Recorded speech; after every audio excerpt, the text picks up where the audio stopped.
Mazmur yang kita barusan baca pagi hari ini adalah bagian dari rangkaian Mazmur yang berbicara tentang Allah yang berdaulat, Allah yang memerintah sebagai Raja.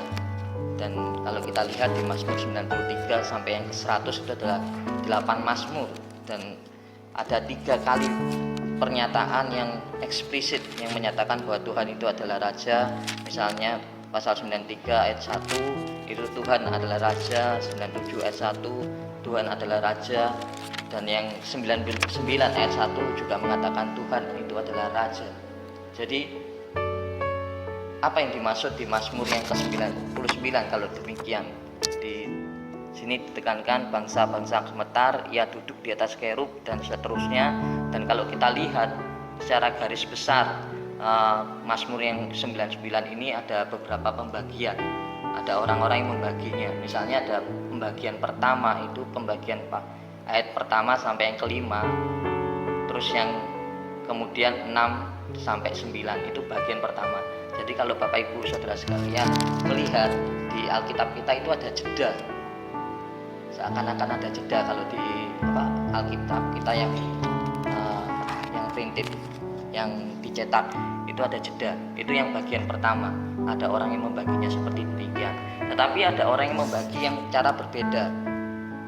Ayat pertama sampai yang ketiga itu bagian pertama, terus 4 sampai yang ke-6 itu bagian yang kedua, dan 6 ayat sampai ke-9 itu adalah bagian yang ketiga. Kenapa orang ini membagi demikian? Karena di bagian yang paling akhir itu selalu ada kata kuduslah ia. 1 sampai 3 itu ada kuduslah ia, 4 sampai 5 itu ada kuduslah ia, 6 sampai 9 itu di bagian akhirnya adalah kuduslah Tuhan. Itu ada orang yang membagi yang kayak demikian, yang itu nomor 2.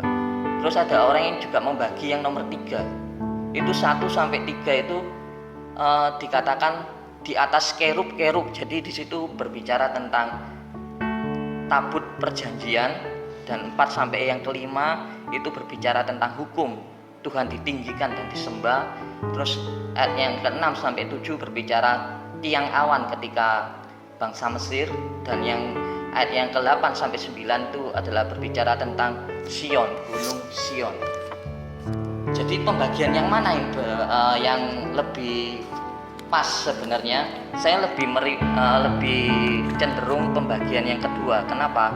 Karena pembagian kedua itu jelas ada kata kuduslah ia, kuduslah Tuhan. Kenapa? Karena di dalam sastra Ibrani, Alkitab kita di dalam Perjanjian Lama tulis di dalam konteks sastra Ibrani